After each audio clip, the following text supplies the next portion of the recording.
There have been violent confrontations between detainees and guards at the U.S. prison at Guantanamo Bay. The U.S. military says it tried moving inmates into separate cells on Saturday. The prisoners had covered security cameras and blocked windows. Military officials said the detainees used improvised weapons to prevent themselves from being moved.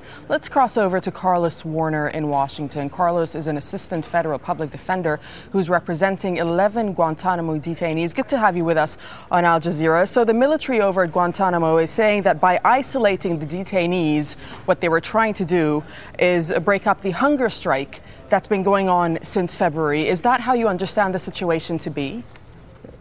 No, in fact, the military is not saying that. What the military is saying is that they did this violent attack, I'll call it, for the purpose of the men's safety. So the military said that it was an unsafe situation, that there wasn't cause to break the strike. They thought that some individuals may not continue to strike now that they've been isolated. But let me tell you, because I've been there twice since the strike began, this will drive their resolve deeper.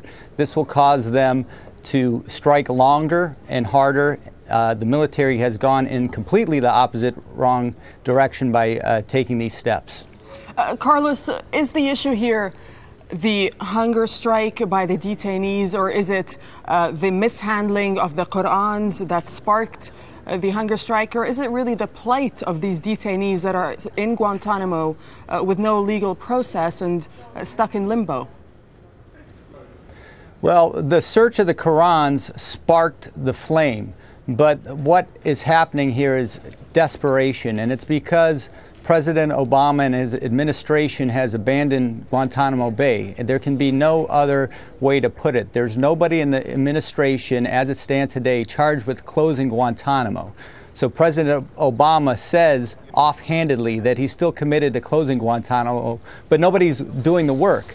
The men understand this, and that's what's driving this forward. You have innocent men who've been stuck there for now 11 years, 86 of them, who've been promised release by two administrations, and they're there dying, and they're not going to die quietly. That's what's driving the strike. Certainly, the military could end this strike by allowing the men to voluntarily surrender the Quran. This is something the military has allowed in the past. We're begging the military to take this step to end this crisis. The military, for some reasons, is refusing to do that.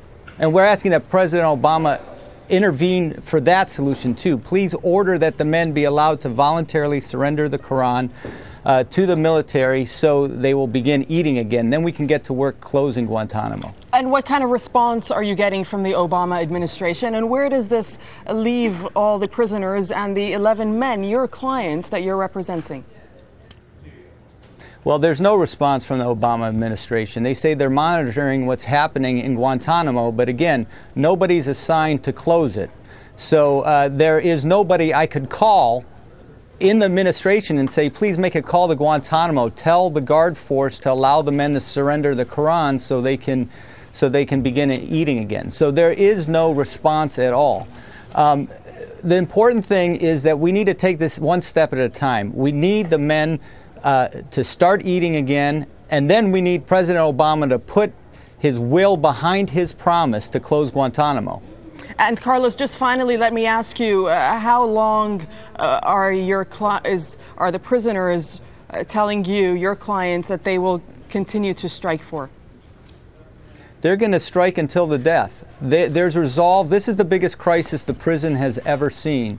We believe 130 out of the 166 men are striking. Again, 86 of those men or thereabouts are cleared individuals.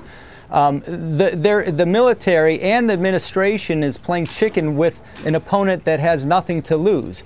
So I believe the resolve is there. It's a dire situation, and I'm afraid for the lives of my clients. Okay, Carlos, we'll have to leave it there. Thank you very much. That's Carlos Warner talking to us from Washington. Thank you.